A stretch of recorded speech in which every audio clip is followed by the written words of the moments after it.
qui menace d'engager un mouvement de grève si un accord cadre n'est pas trouvé rapidement.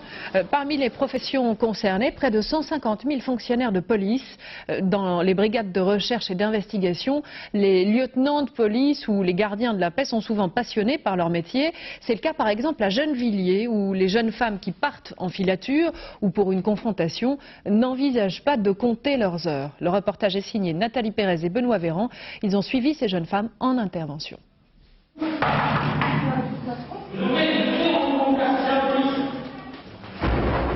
6 heures du matin, heure légale pour intervenir sur commission rogatoire d'un juge.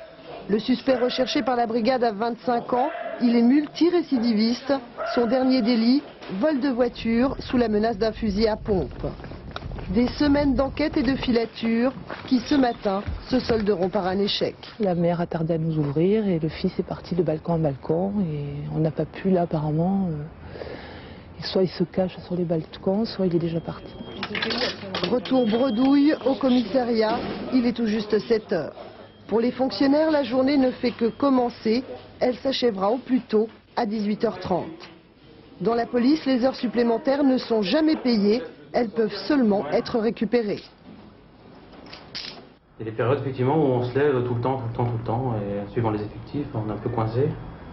Donc on a du mal à récupérer aussi ces horaires qu'on fait en plus. Bon, on se fait quand même plaisir. Hein. Je veux dire, bon, on travaille pour travailler, mais il y a vraiment des opérations particulières qui sont plaisantes. Et puis quand on se lève le matin et puis on interpelle du monde, c'est toujours agréable, on ne s'est pas levé pour rien. Est-ce que ça lui est là? Oui.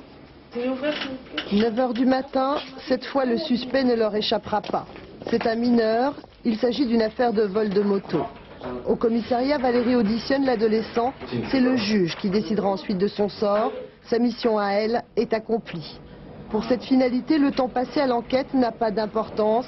Alors les 35 heures signifient bien peu de choses.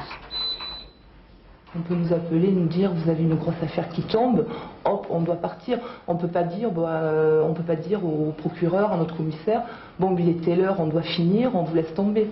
Bon, on s'adaptera si effectivement les 35 heures sont mises en place, mais c'est vrai que ça posera d'énormes problèmes d'organisation. En fait, le problème principal, ce sera un problème d'effectif.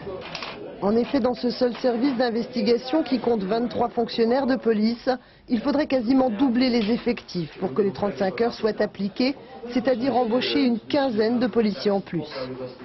Concernant toujours les 35 heures, les